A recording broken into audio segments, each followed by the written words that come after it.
Hi everyone, welcome back to my channel. इस video में हम लोग बात करेंगे कि नाइपर में आपका टोटल कितना खर्च होता है और क्या आपको जो भी नॉन फंडेड सीट्स हैं जिनमें स्टाइपेंड या फेलोशिप नहीं मिलेगा उनको लेना चाहिए।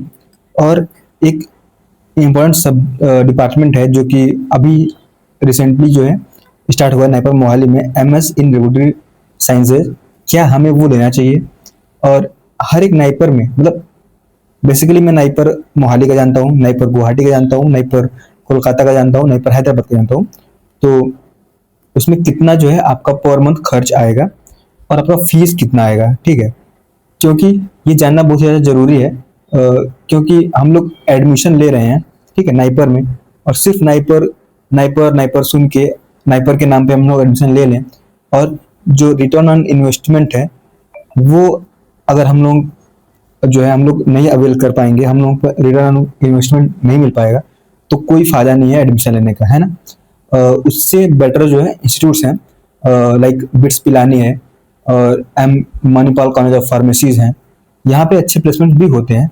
तो it's not only about NIPER कि आपको नाइपर का टैग चाहिए तो आप जो है यहाँ पे आ रहे हैं।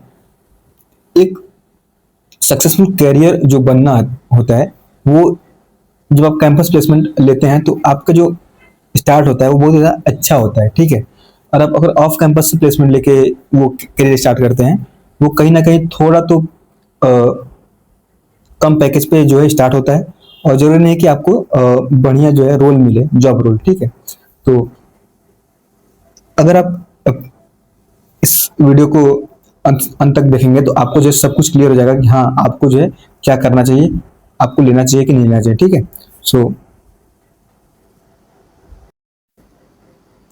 तो सबसे पहले हम लोग जान लेते हैं एम फार्म, एम टेक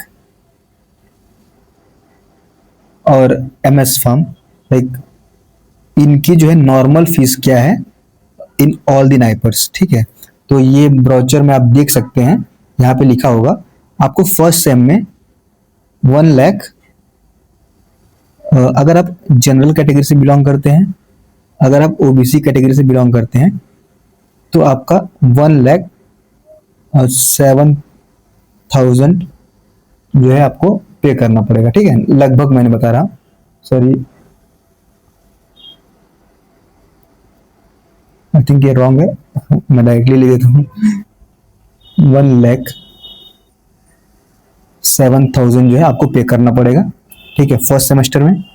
और आपको सेकेंड सेमेस्टर ऑनवर्ड्स मतलब 54,000 जो है पे करना पड़ेगा 3 सेमेस्टर, 54,500 लगभग, ठीक है। अब इसको आप ऐड कर सकते हैं 54,500 और एक और 54,500। तो ये जो है आपकी टोटल फीस लगने वाली है अगर आप नाइपर से ये तीनों कोर्सेज करते हैं तो, ठीक है। अगर आप SC/ST कैटेगरी से बिलोंग करते हैं तो ये आपकी फीस तो थोड़ी कम है। फर्स्ट सेम में आपको जो है 81,241 यानी 81,500 समझ लीजिए आपको पे करना है। और सेकेंड सेमेस्टर ऑनवर्ड्स 29,000 जो है पे करना है, 29,000 फिर 29,000 ये आपको पे करना है, ठीक है। देखिए, अगर आपको जो है स्टाइपेंड वाली सीट मिलती है तब तो अच्छी बात है, आप जरूर लीजिए, कोई भी नाइपर मिले आपको लेना चाहिए, ठीक है। अगर आपको नॉन फंडेड सीट मिलती है, लाइक स्टाइपेंड जो है जिसमें नहीं मिलेगा, स्टाइपेंड जिनमें नहीं मिलेगा वो सीट मिलती है, तो मैं तो बोलूंगा कि आप मोहाली को ही प्रीफर कीजिएगा, मोहाली को ही प्रीफर कीजिएगा। उसमें मिल जाती है सीट तो अच्छी बात है। अदरवाइज आप जो है कुछ प्राइवेट कॉलेजेस हैं जो कि MPCOP हो गया वगैरह, आप वहाँ पे जो है मास्टर्स कर सकते हैं। जेएसएस कॉलेज हो गया, वहाँ पे कर सकते हैं। आप पंजाब यूनिवर्सिटी में कर सकते हैं, वो भी एक अच्छा कॉलेज है। ICT मिलता है तो आप वहाँ कर लीजिए, है ना। और MPCOP में आप मणिपाल कॉलेज ऑफ फार्मेसी, ये भी अच्छा कॉलेज है।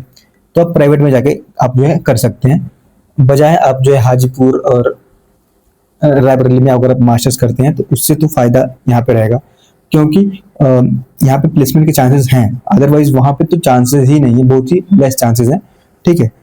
अब हम लोग बात करते हैं और एक इम्पोर्टेंट बात बताऊंगा कि अगर आप लोग सोचते हैं कि मैं अगर मोहाली में एडमिशन ले लूंगा तो ये गारंटीड है कि मैं प्लेसमेंट तो आपकी मेरी लगी जाएगी, ऐसा बिल्कुल नहीं है। ये सिर्फ आप पे डिपेंड करता है कि आप जो है प्लेस होंगे या नहीं होंगे। कंपनीज आती हैं, नो डाउट बहुत ज़्यादा कंपनीज आती हैं, लेकिन आपको एट द सेम टाइम आपको अच्छे से प्रिपेयर भी करना पड़ेगा फॉर प्लेसमेंट्स, ताकि आपको प्लेसमेंट लग पाए। वैसे यहाँ पे प्लेसमेंट अच्छी होती है, अबाउट 81% जो है इस बार प्लेसमेंट हो चुका है, मतलब ऑल डिपार्टमेंट से बात कर रहा हूँ। मैं इस ईयर का नहीं पता, ठीक है। और अगर आप SC ST कैटेगरी से बिलोंग करते हैं तब तो आपको सीट ले लेनी चाहिए, अगर वो नॉन फंडेड भी है तब भी आपको लेनी चाहिए, ठीक है। अब हम लोग बात करते हैं एक इम्पॉर्टेंट कोर्स जो कि रेगुलेटरी साइंसेज है, जो कि नाइपर मोहाली में ही है सिर्फ। यहाँ पे देखिए मास्टर्स इन रेगुलेटरी साइंसेज, ठीक है। तो उसका जो फीस है वो बहुत ही ज़्यादा है, मतलब बहुत ही ज़्यादा फीस है, ठीक है। It is equivalent to fees of MBA, ठीक है। तो देखिए MBA में क्या है, MBA में तो आपका श्योर है कि आपका प्लेसमेंट हो ही जाएगा, अच्छा ही प्लेसमेंट होगा, ठीक है। लेकिन इसमें आपकी श्योरिटी नहीं है कि आपकी प्लेसमेंट होगी ही कंफर्म, ठीक है। तो इसका मैं पूरा आपको खर्च बता देता हूँ। सबसे पहले सेमेस्टर में जो है आपको 1 लाख,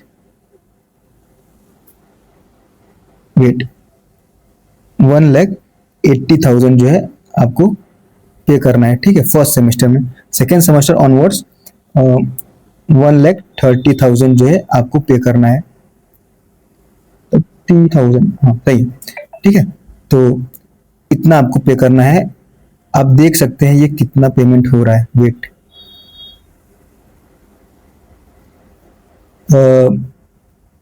ये हो गया आपका 2 लैक्स, 5 लैक्स, अबाउट 6 लैक्स जो है आपकी फीस हो गई, ठीक है। और आपको जो है स्टाइपेंड नहीं मिल रहा है, स्टाइपेंड जो है आपको नहीं मिल रहा है, ठीक है। वो कितना हो गया, 3 लैक्स। यानी आप जो टोटल 9 लैक्स जो है यहाँ पे खर्च कर रहे हैं। तो सोच लीजिए आप रेगुलेटरी साइंसेज के लिए अगर 9 लैक्स खर्च कर रहे हैं तो आपको सर्टेन होना चाहिए कि प्लेसमेंट लगेगी, ठीक है। और ये कोई कोर सब्जेक्ट नहीं है, ठीक है, और ये नॉन कोर सब्जेक्ट है। आप 9 लैक्स में आराम से बिट्स पिलानी में जो है वो मास्टर्स कर सकते हैं। I am not promoting bits Pilani, ये जो है एक रियल, जो मैं बता सकता हूँ रियल रियलिटी में, वो आपके लिए है अगर आप जनरल और OBC कैटेगरी से बिलोंग करते हैं तो। लेकिन अगर आपको एमफार्म करना है, मास्टर MS आपको पहले से ये है कि मैं सिर्फ मोहाली से ही करूंगा, तो आप जो है ले सकते हैं, अगर आप अफोर्ड कर सकते हैं तो जरूर लीजिए। लेकिन यही SC ST की बात करूं मैं, तो यहाँ पे अगर SC ST कैटेगरी से बिलोंग करते हैं तो आपको जरूर लेना चाहिए, MS इन रेगुलेटरी साइंसेज जरूर लेना चाहिए। क्यों? क्योंकि यहाँ पे क्या है, आपका आपका फीस जो है फर्स्ट ईयर के लिए 68,000 यानी 70K आपको फर्स्ट सेम में लगेगा, और सेकंड सेमेस्टर अनवर्ड्स 16K मान लीजिए, ठीक है, +16K तो ये कितना हुआ, टोटल 1 लैक्स जो है आपको पूरा लगेगा, ठीक है। और आपको जो है जो स्टाइपेंड नहीं मिल रहा है, यानी प्लस उसको कर लीजिए 3 लैक्स, यानी आपका 4 लैक्स में ये हो जा रहा है, ठीक है। तो ये आपको जो जरूर लेना चाहिए अगर आप SC ST कैटेगरी से बिलोंग करते हैं और आपको जो है MS इन कंप्यूटर साइंस आपको मिलता है वहां में, तो आप जरूर लीजिएगा। अब ये मैंने फीस के बारे में बता दिया टोटल डिटेल। अब हम लोग बात करते हैं, अगर हम लोग को स्टाइपेंड मिलता है तो अ, कितना जो है खर्च हो जाता है, क्या हम लोग स्टाइपेंड से अपना फीस जो है पे कर सकते हैं कि नहीं, है ना। क्योंकि बहुत लोगों का डाउट होगा कि क्या सर हम लोग स्टाइपेंड से अपना फी पे कर सकते हैं कि नहीं। तो देखिए हम लोग को मिलता है 12,400, ठीक है। उसमें से हम लोग का 3,400 जो है ये चला जाता है मेस में। कितना बचा, आई होप 9K जो है बच गया, ठीक है। अब इसमें से आप चाहे तो 2K अपने खर्चे के लिए रख सकते हैं, अगर आप थोड़ा कम खर्चीले हैं तो। और आपका जो है 7K अराउंड बच जाएगा। अगर आप इसको 7K अराउंड पर मंथ जो है अगर सेव करते हैं तो आप जो है 56,000 जो है बचा सकते हैं, जो कि इक्विवेलेंट है आपको जो है 58K पे करना है, 54K पे करना है, आप जो है पे कर सकते हैं। आपको लोन लेने की जरूरत नहीं पड़ेगी, ठीक है। और और अगर आप SC ST कैटेगरी से बिलोंग करते हैं तब तो आपको बहुत ज्यादा इजी है इसको बचा के अपना फी को पे करना, ठीक है।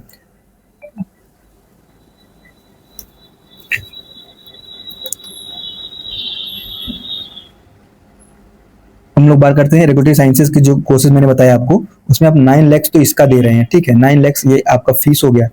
अगर आप जनरल कैटेगरी से बिलोंग करते हैं, ओबीसी कैटेगरी से बिलोंग करते हैं तो, और आपको जो है 5 के अराउंड जो है पर मंथ आपको खर्च लेना पड़ेगा अपने घर से, तो आप इसका भी जोड़ सकते हैं। 5 जा 60 के, इट मीन्स जो है 1,20,000 जो है ये भी आपको यहाँ पे लेना पड़ेगा एक कंसिडरेशन में, ठीक है। तो हम लोग बात कर लेते हैं कि अदर नाइपर्स में कितना खर्च लगता है। तो अदर नाइपर्स का भी यही है, 3,000 से लेके 4,000 तक जो है वो लगता है आपके स्टाइपेंड का, ठीक है। अब एक इंपॉर्टेंट बात है कि स्टाइपेंड कब आता है सर। स्टाइपेंड जो होता है वो आपका 3 to 4 मंथ्स के बाद जो है आने लगता है after taking admission in the NIPERs, ठीक है। तो आई होप ये वीडियो जो है आपको बहुत ज़्यादा क्लियर कर दिया होगा कि हमें एडमिशन लेना चाहिए कि नहीं लेना चाहिए, कब लेना चाहिए, क्या लेना चाहिए। और एक बार बता दूं कि जो जो भी स्टूडेंट्स जो है वो लेना चाहते हैं, क्या नाम है, लोन, सॉरी मैं भूल जाता हूँ, जो भी स्टूडेंट्स लोन लेना चाहते हैं वो जो है उनको फर्स्ट सेम की फीस तो पे करनी ही पड़ेगी उनको, सेकेंड सेमेस्टर ऑनवर्ड जो है वो बैंक जो है वो लोन देती है, ठीक है। तो मैं तो कहूंगा कि आप अगर अफोर्ड कर पाते हैं तो आप जरूर लोन मत लीजिएगा, क्योंकि लोन लेने से थोड़ा खर्चे बढ़ जाते हैं और आपको जो है जब उसका पे करना पड़ेगा, इंटरेस्ट हो गया तो आपको मुश्किल होगा, ठीक है। तो आप फर्स्ट सेम कैसे भी करके पे कर दीजिए, सेकंड सेमेस्टर में जो है अपने स्टाइपेंड से आप पे कर सकते हैं। So thank you for watching this video. I hope this video is clear to you. You can ask any doubt in the comment section.